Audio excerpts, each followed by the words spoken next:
Welcome back to the Alchemist Nation podcast. This is Walter Morelli, your host. I'm hanging out with Dustin Miles. Dustin, we were just talking, and apparently your claim to fame is actually being the nicest guy in real estate. There's no controversy you could give me. There wasn't much to work with there. How did you come to be known as the nicest person in real estate?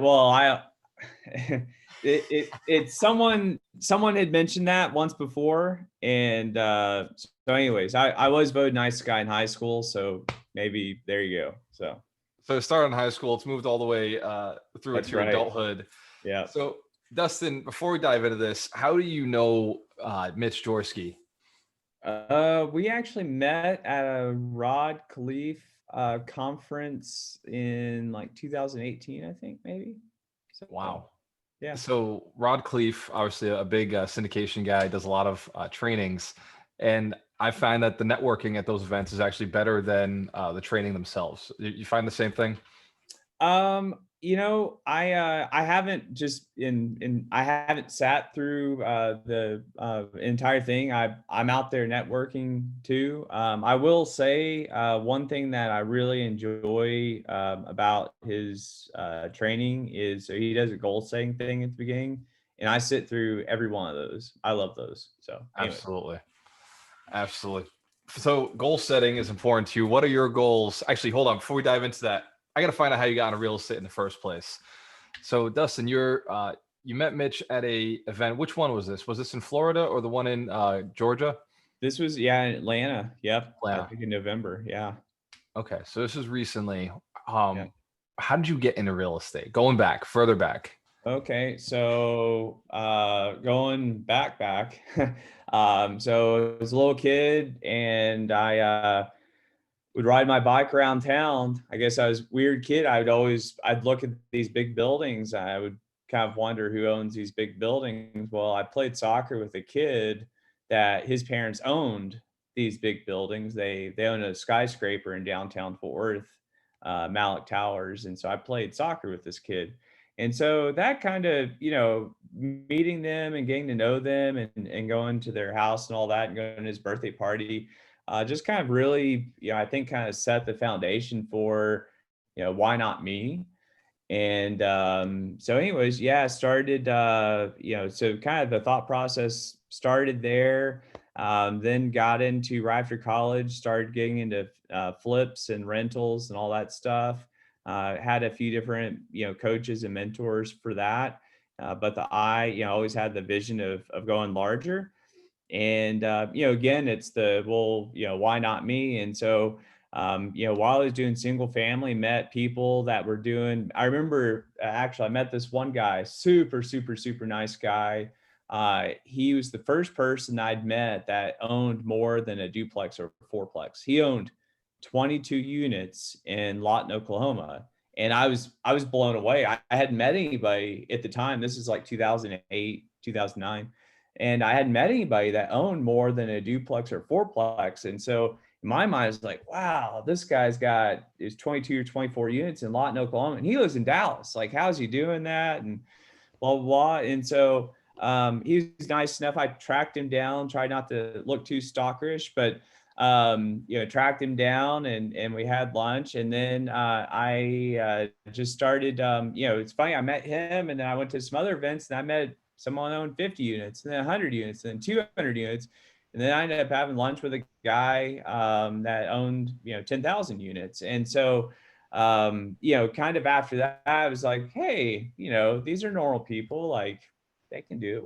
Why can't I? So, yeah. I like that, Dustin. You went through the same experience I think most of us start with, right? It's nobody owns anything. And then it's everybody I talk to owns like duplexes and fourplexes.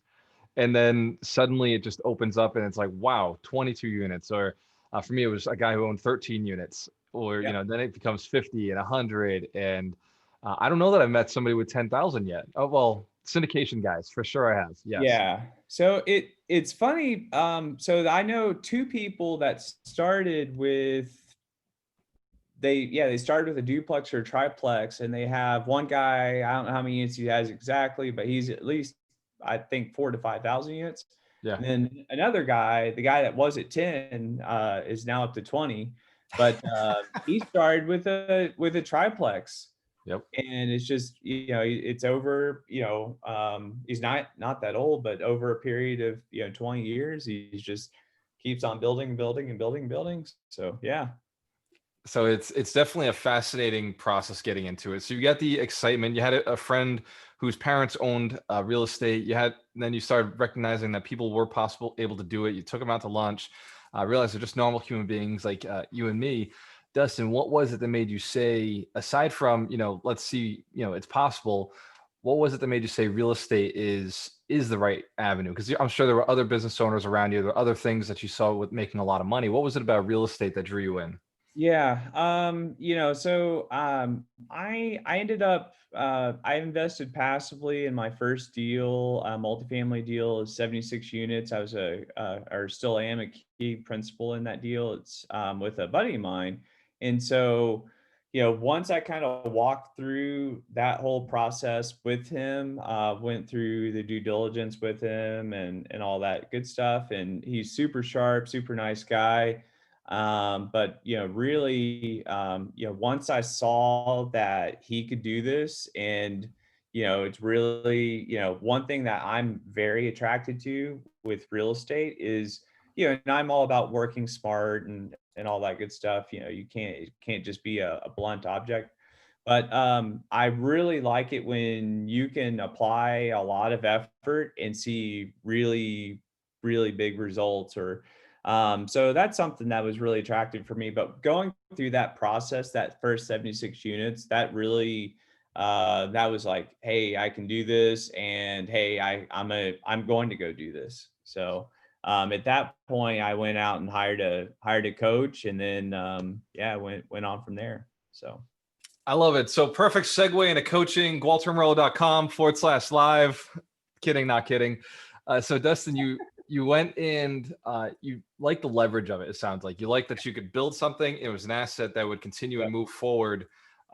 And one of the nice things about real estate is it's scalable. Like, yes, there's a lot of businesses that you can build the asset and moves forward. And yes, they're scalable, but real estate has this almost simplicity to it. It just, you keep doing the same thing over and over. I think that's probably what attracted you. What did you do before real estate? So I went to school for engineering and went to UT Austin, hook 'em horns, and it's been a rough times football wise for a while, but we won't talk about that. So yeah, but did that, and I so in 2018 I went from full time to part time in as far as engineering, and then I still work there 2 days a week. So, Wow. So yeah. you still kept your job. You just went kind of part-time with it.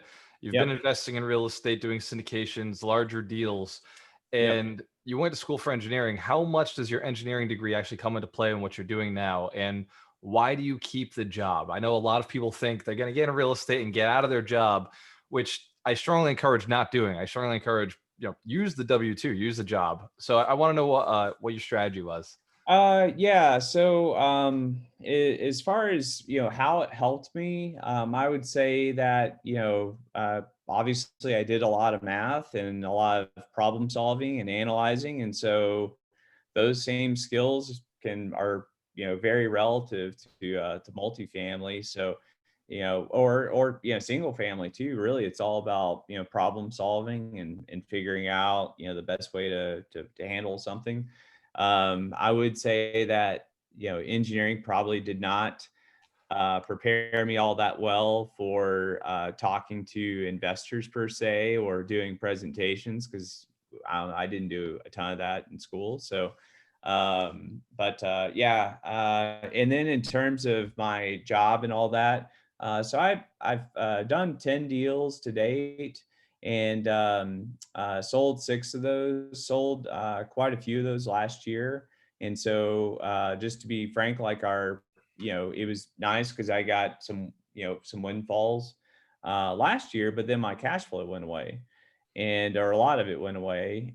So anyways, and then, so I'd been reinvesting, and then, COVID kind of hit. So I've just kind of been, hanging on, but, hanging on to that job. But But yeah, in terms of, kind of my plans moving forward, it's, I plan on, leaving there in the short term. But it's not one thing that I've seen from a few others. And everybody's got to do what's right for them. And frankly, I've probably held on to the job too long. It's probably held me back if I'm just being honest. But one thing I've really been, because I've seen some other people do this in the past, is they left their job too quickly. And then what I don't like is it forces them to go buy deals. And when you're forced into a corner and you're problem solving, and then you're really having to look at. So my whole perspective is, because I have, not only do I have investors in the deals, frankly I have lots of friends and family in my deals too. And so I'm not going to buy a deal unless it's an investment. So there is risk, blah, blah, blah, blah, blah. But like, I want to feel really, really good, about the deal we're getting into. And I don't want to be forced to, I have to buy. And so anyways, that's kind of been my philosophy. And, I don't, it's not, my job isn't something I, can't stand or whatever per se. It's a really good job. It's just not for me. I'm very entrepreneurial. I had my first business when I was 8 years old. I had a candy business. My bus driver called me the candy man. And they the school threatened to kick me out if I didn't stop selling candy, so I stopped selling candy. But anyway, so that's just kind of in my blood. And then real estate's a good path for entrepreneurial people. So I love it, Dustin. There's a lot of stuff I could grab on that conversation just now. So you're the candy man. I love it. So real estate for you, it is a source of income. It's not your only source of income, and holding on to your job has kind of been a way to make sure that real estate got really stable for you. And I know what you did there. You bought 10 properties, but then you sold I think you said 6, so you're down to 4. Yeah. And so that feeling of being down to 4 is so frustrating, isn't it? It's like, oh man, like I'm so used to this. Yeah. And the cash flow goes away. Little story, I did this about 2 years ago. I was up to 42 units, all personally owned, and then sold them down to 14 units. And me and my business partner looked at each other one day. We're like, this doesn't feel right. Like, so we literally exploded just in the last 12 months, and we're up to 62 units. And he and I are now at the point again, where we're like, you know what, let's sell some of this. So we're doing it again. We were selling down to maybe 30, 40 units. But the windfall, like you said, the windfall makes it worth it. Even though we're paying a lot of taxes, that windfall at a time like this, I'm sure you're very happy with what you were able to save and put aside, because it gives you the ability to buy more. Yeah, for sure. Yeah. And for me, I mean, most of my money's in multifamily, but, I invest in other things too. Some, not a little bit of oil and gas. I'm in ATMs and notes and some other things. So yeah, I love it. So one of the most valuable things that you can learn from somebody is, one, how they made their money, why they made their money, and then 2, what they're investing in on the side to kind of diversify and expand out a little bit. So it's cool that you're diversified a little bit in oil. You've got a little bit of other equities, I'm sure, and maybe some other businesses. How do you feel about gold? Where do you stand on gold right now? The only thing, I don't know, I don't follow gold. I know, I like cash flow. That's really the biggest thing about it, so the stuff I'm in, like the I don't want to give numbers and all that, but, multifamily spits off cash flow, the ATM spit off cash flow, mobile home parks. I've invested in websites. I buy websites that produce cash flow. So I like cash flow, and I'm looking at some other things where I did put money in where there's a big pop and things like that, but for the most part, I invest for cash flow. Yeah, I've done the same. It makes sense. Here and there, we see an opportunity. I bought Tesla when it was at 800 and sold it when it got up to 25. And my friend's like, oh, you should hold on to it. I really don't care. I made my money. I pay capital gains. It's fine. Yeah. Same with a couple other stocks. We're in it for cash flow. You know, if the money Yeah. will get a good return, I could see it being fast. Sure, short term is fine. So Yeah. Dustin, so far I like you. I get why Mitch suggested bringing you on here. You've got a great story. You've done a lot. You're in Texas. You're doing this in a market that I genuinely believe in is going to continue growing. What would you say is your plan for the next 5 years? Where do you see yourself going? Uh, we're so we're going to be scaling up on the multifamily side. We have a really good team. I have a business partner, and we have some other partners. It's a true team sport. I grew up playing soccer, and so this feels real familiar, to me. So I like this a lot, and plus I'm not a lone wolf type of guy. I like to be around people. So yeah, but scaling up multifamily, scaling up, we put out a lot of webinars and all that good stuff, really trying to focus on educating passive investors. So a lot of focus on that. And then really like to try and branch out. Done some give back, but want to do more, more of that. We did a charity event last year. I ended up being on, they asked me to be on the board of the charity earlier this year, but so we'd like to do more stuff with that. We'd love to, just, love working with different groups of people, different people that have followings and all that, just doing different things. So yeah, so I think, so kind of the takeaway is, building up the multifamily business, building up that platform, and then building up the education business as well. So yeah, those are kind of the two big things excited about. So I like it. And we're on a very similar path. I've been pushing Mitch to be more educational, more information based. So what is the easiest way if somebody wanted to say, they listen to this podcast and say, man, Dustin's a smart guy. This is the kind of person I could see myself learning from or getting mentored by. What is the easiest way someone could find you or sign up for one of your programs? Yeah, I guess just go to momentummultifamily.com. My email is dustin@momentummultifamily.com. I'm all over Facebook and Instagram and LinkedIn too, just Dustin Miles. And I guess I would just kind of leave off with, anything you want to do in life, just it's not it's not that success leaves clues. Big, I don't know if Tony Robbins originally said that, but he kind of quoted was saying that. And so I, kind of the two things I try to do myself is if I'm wanting to do something, I go try and be around the people doing it, right? It's the Jim Rohn that you're the average of the 5 people you hang around. And then the other thing that I'd really impress upon is anything you're wanting to do in life, go either go partner up with someone or go hire a coach. And so like I was telling you right before that I'm trying to run a mile under 5 minutes, and I'm trying to run 400 meters in under 60 seconds. And so I hired a track coach.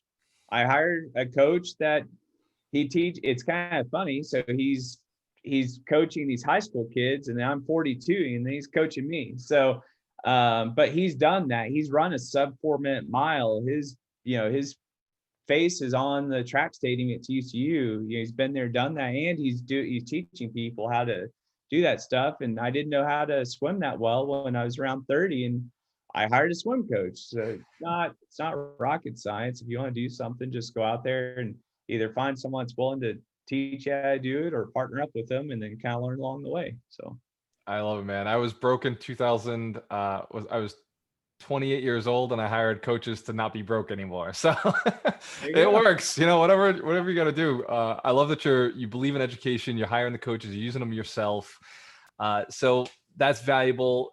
And when people do reach out to you, everybody wants to know why should I listen to this person at your peak, at your maximum amount of units? How many units did you have under control? We were about about 1,700. I'm passive in some others, but around there. And then yeah, we're looking to add a lot more. So currently have about 550 units, and yeah, so yeah, looking to add more. And some things I was talking about giving back. Some things that we did over even during COVID and all that is we bought it's not we bought pizzas for every home, every unit, and it's not that much. No, it's a big bill though. For 500, we know the numbers. Yeah, yeah. But I mean, my whole thing is I'm like, for 100 units, your expenses are 40 in Texas are about 45,000 to 50,000 per month, and so I'm like, our water bill goes up and down more than what we're going to spend on pizzas. And so I mean, I don't know, and it just we get thank you cards, and people are really thankful, and it's and honestly, in the C space, no one's doing stuff like this. Or at least I don't see this a whole lot. You'll see taco trucks and stuff like that in the A space at some of the nicer complexes, but C stuff, you don't see a whole lot. So just trying to give back. And we did snow cone. I'm in Texas, it's hot in the summer. And so we did, we hired some snow cone trucks. And so not only were we helping residents, but then we're helping local businesses too. And so it's, it's win-win. And people, and for us, it's tent retention, right? That's a win for us too. And then, on top of that, makes us feel good. So. Absolutely. There's some element of, I tell my tenants, look, I need to be able to sleep at night. And some of these things that we do allow that. So we just did a very similar program where we gave them $20 if they paid before the first, right? Like, hey, it's incentive to pay before the first, and it's free money. Come and get the free money. We're okay with that. Yeah, for sure. Awesome. I love it, man. Dustin, what a phenomenal guy. So I know you got a ton of information. I know you also have a lot of other things you got to jump off and go do. But before we do that, if we can go back and give me 3 pieces of advice, if you go back 22 years to 20-year-old Dustin, he's fresh out of high school, just starting to get his life together. What would you go back and give yourself, those 3 pieces of advice that would possibly change your life and give you everything you have now a little bit faster? I would say, I think when I first got into real estate, I was thinking too small. And so it's kind of crazy I was like, oh, if I could buy some houses and, maybe a bigger building, cool. But I mean, some of the stuff we're looking at now, I'm like, it's like, whoa. But in terms of, so if I talk to my younger self, buy real estate, partner or hire a coach as quickly as possible. And, I would say, self-care and working out, are, huge. That's what kind of keeps you, top your game. So those are probably the 3 pieces of advice. And if I were to add a 4th, I'd just say, you're the average 5 people you hang around. So if you're looking around and everybody's, drinking and partying and all that, and if that's what you want, cool, no judgment, but if you want more than that, then you need to be around some different people. So I love it. It's powerful advice. Dustin, thank you so much for your time, man. Those tips are, make sure you buy real estate, get a coach, stay healthy, and you're the average of your 5 closest friends. So you threw a 4th bonus, an additional bonus. Thank you so much, man. I appreciate you. If you can, just shoot me a text with the information for getting in touch with you. I'll make sure it's on the YouTube channel. For you at home, make sure you learn more about Justin Miles. Go check us out on Alchemist Nation podcast. Go to YouTube, click like, subscribe, do all the good stuff that you're supposed to do. Cheers to your success. When you have a choice, always work with the best.